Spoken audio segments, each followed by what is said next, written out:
I'm a no-dig gardener in Central Virginia, and I want to show you one of the reasons why I became a no-dig gardener in Central Virginia, and showing you the difference between a couple of the different beds in my garden. This garden behind me was started, well, the very first bed I made was a no-dig bed, and I made that in 2020, I believe. Then in 2021, I decided I was going to really expand this garden, and I looked into a method called double dig, and it was very labor intensive.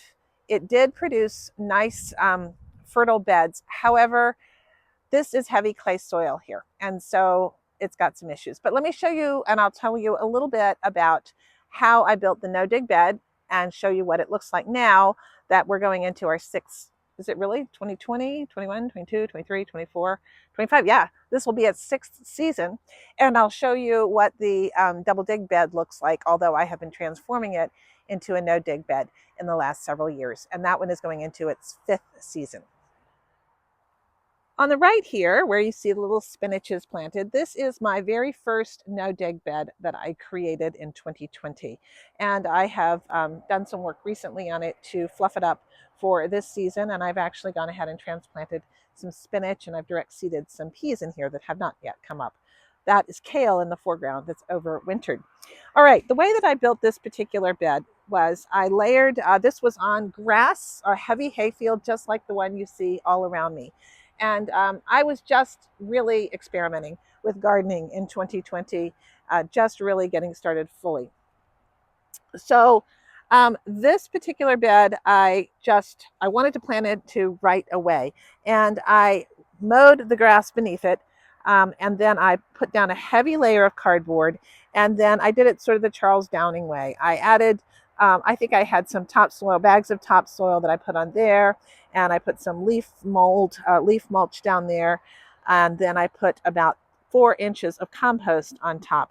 And I actually planted directly into that. Now I have just put a top layer of compost on here yesterday. But even if I dig away that top layer of compost and dig down below, it's about 1/4 of an inch. Take a look. This is the soil beneath. It's now the first week in March, and I can put my shovel all the way down in there. It is completely friable all the way, and it's absolutely, positively gorgeous soil. The bed was planted that very first year. I wanted a tomato sauce patch, and so I just put tomatoes, the seedlings that I had grown, straight into there. And I didn't know what to expect, but boy, oh boy, did I have a bumper crop of tomatoes, and I made plenty. I think I had about 12 or 14 tomato plants in this area. I also had some marigolds growing off to the side, and maybe some basil and stuff like that as well. It worked great, and I decided, well, this is a nice way to go. But I was still in my experimentation stage, and that is why I created a double dig bed. And in the next year, when I was starting, I'll show you what that bed looks like now, and then I'll show you more in detail the differences. This bed has not been cleaned up yet. I had brassicas growing in there, particularly Brussels sprouts, throughout the winter, which I picked in January.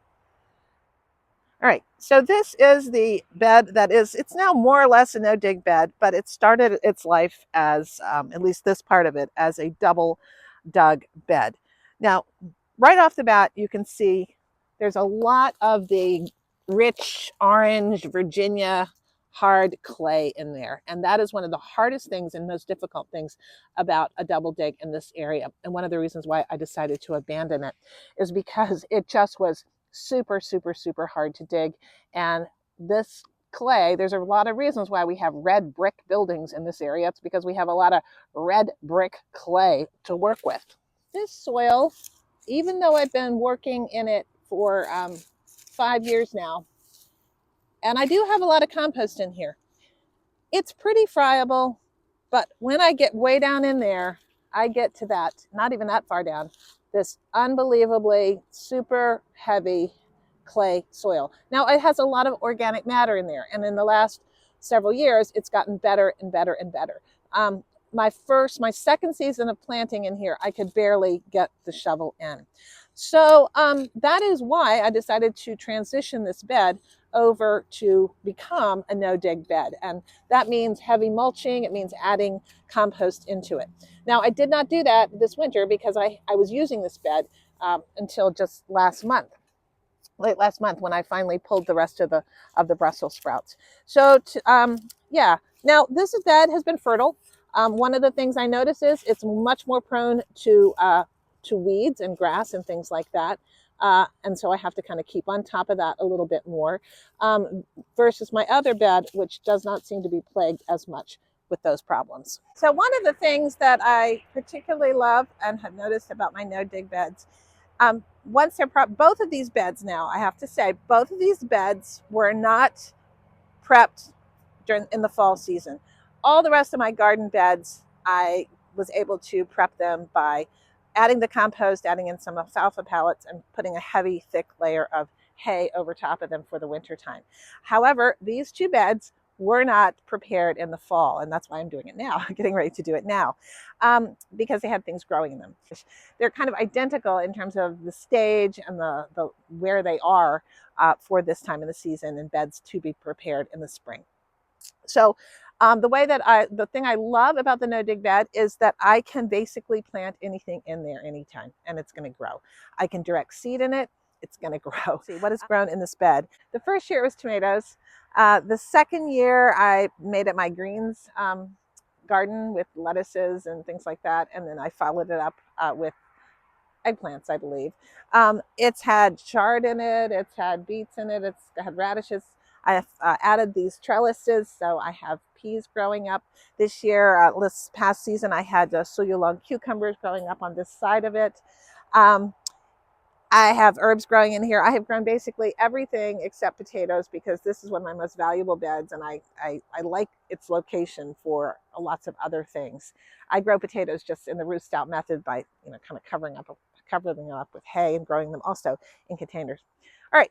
This other bed, the one that started out as a double dig, well, I have grown a lot of different things in there too. I've grown tomatoes in there. I have grown beans in there. I've grown, what else have I grown in there? I've done some greens in there that didn't do quite as well, interestingly enough.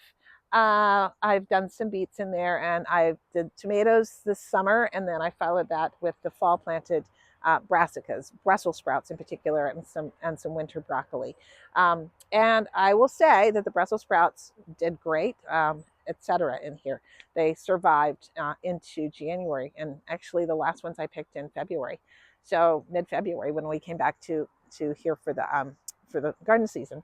So I can't complain about how it is, but also you got to understand that I'm transitioning it into no-dig and treating it more like a no-dig. But even still, it's got a ways to go before I can get that kind of ability that I get in my no-dig beds. So that is a little bit about my no-dig experiences, some of my no-dig experiences. If you are interested in no-dig gardening, do check out my no-dig playlist. I have a lot of videos on how to create different no-dig systems because I've tried a whole bunch of different methods, all of which pretty much work, and just are slight variations on a theme. At any rate, you can do it. Right, it's pretty easy. I am generally speaking a solo gardener. I have a household to feed, but generally this is my thing, and most of this work I do just solo. So it's a lot less work as well. All right, well, I hope this has been helpful to you, and I hope that if you've not yet subscribed, you will. Take care. Thanks for watching.